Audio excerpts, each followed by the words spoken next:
memang diperbolehkan, tetapi dengan jumlah yang terbatas.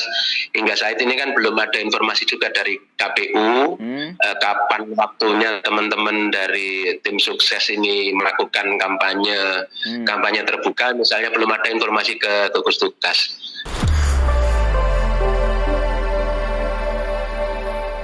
Selamat pagi, assalamualaikum. Mohon maaf mengganggu Pak Koko. Gimana Mas Yogi? Iya. Pak Koko, ini kayaknya kan dinamikanya sudah mulai jalan. Kemarin penundaan pilkada yang diajukan oleh beberapa elemen masyarakat di Jakarta. Sekarang kita harus melaksanakan pilkada di tengah pandemi. Wah, ini berat juga bagi teman-teman di Pemkot, terutama yang di gugus tugas ya, untuk benar-benar menjalankan. Apalagi yang hari ini hajatannya adalah golongannya wong-wong yang secara harus benar-benar orang-orang seperti Pak Koko ini mengingatkan dan sebagainya di tengah arus seperti ini. Bagaimana Pak Koko yang dilakukan oleh Pemkot sendiri untuk ya tidak muncul klaster pilkada lah, gitu gimana? Jadi begini, kalau untuk Pemkot kami sudah berkoordinasi langsung dengan teman-teman KPU, juga seluruh Forpimda terkait pelaksanaan protokol kesehatan untuk pilkada ini kan. Jadi KPU pada prinsipnya siap untuk melaksanakan pilkada dengan protokol kesehatan ketat, Mas. Dan itu sudah disampaikan ke kami semua. Jadi kami tinggal nanti pengawasannya aja seperti apa dari gugus tugas. Itu. Jadi minggu depan pun kami sudah mulai melaksanakan penegakan hukum terkait yang Perda dan Pergub 53 Provinsi Jawa Timur.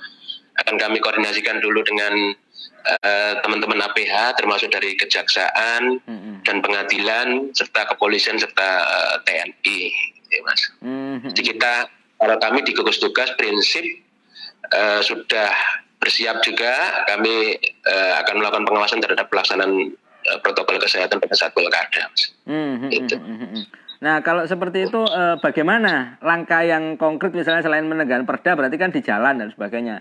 Sisanya mungkin tempat-tempat umum kayaknya diperbolehkan ya menggelar beberapa kampanye terbatas begitu ya nanti untuk itu. Seperti apa hasil rapat dan sebagainya koordinasinya? Ya pada prinsipnya kan memang diperbolehkan, tetapi dengan jumlah yang terbatas.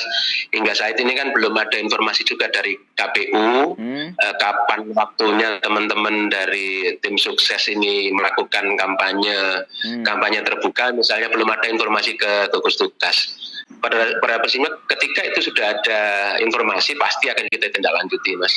Itu dengan memberikan rekomendasi, Mas. Karena begitu ada kegiatan yang memukul massa, memang harus ada rekomendasi dari tim gugus tugas. Kecamatan minimal itu harus ada rekomendasi, mereka cek lapangan kondisinya seperti apa, nanti orangnya yang diundang berapa, tempatnya memenuhi syarat apa tidak, kemudian protokol kesehatan dipenuhi apa tidak di tempat itu gitu. Jadi kami berikan rekomendasi setelah memang ada pemberitahuan dari KPU, Mas. Termasuk penegakan katanya dengan Perda Pergub ya. Seperti apa dalam proses pelaksanaannya nanti? Maksudnya kan beberapa kemarin sempat terlihat lah ketika ada simpang siur juga sih kaitannya dengan pendaftaran dan sebagainya Pak Koko. Dan pendaftaran kan cukup ramai dan sebagainya. Kemudian ini sopo sih kudu mengingatkan dan sebagainya. Nah, sanksi apa yang akan ya seperti apa Pak Koko?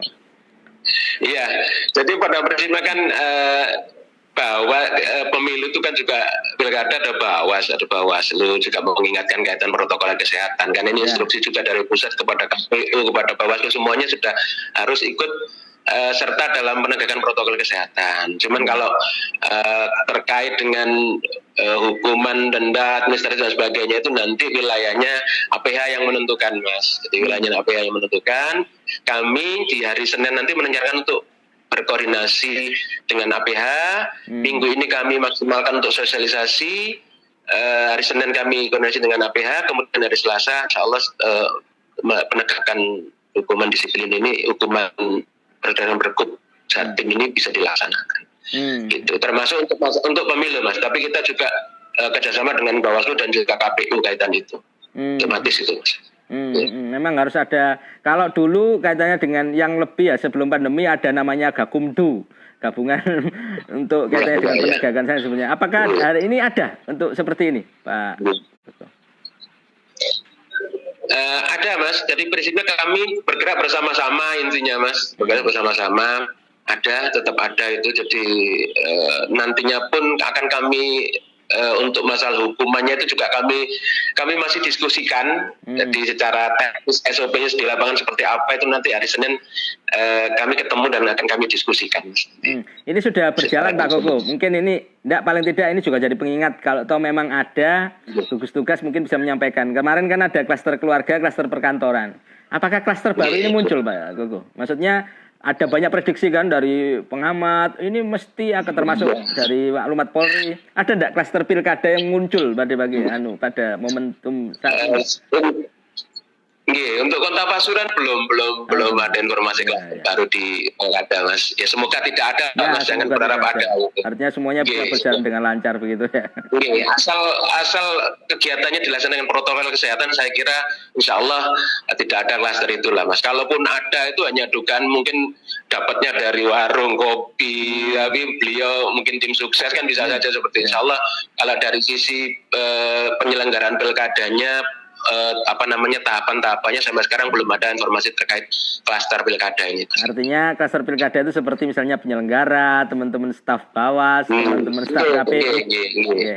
Ya, mungkin itu. Ya, kadang-kadang masyarakat memahaminya kan begitu Mas. Ya. Dapatnya di warung kopi karena yang bersangkutan tim sukses pernah datang di acara pengundian nomor urut hari ini misalnya gitu. Enggak begitu kan. Ya. Masyarakat kan memahaminya seperti itu. Intinya kalau untuk di tahapan-tahapan pilkada belum ada kaitan itu klaster.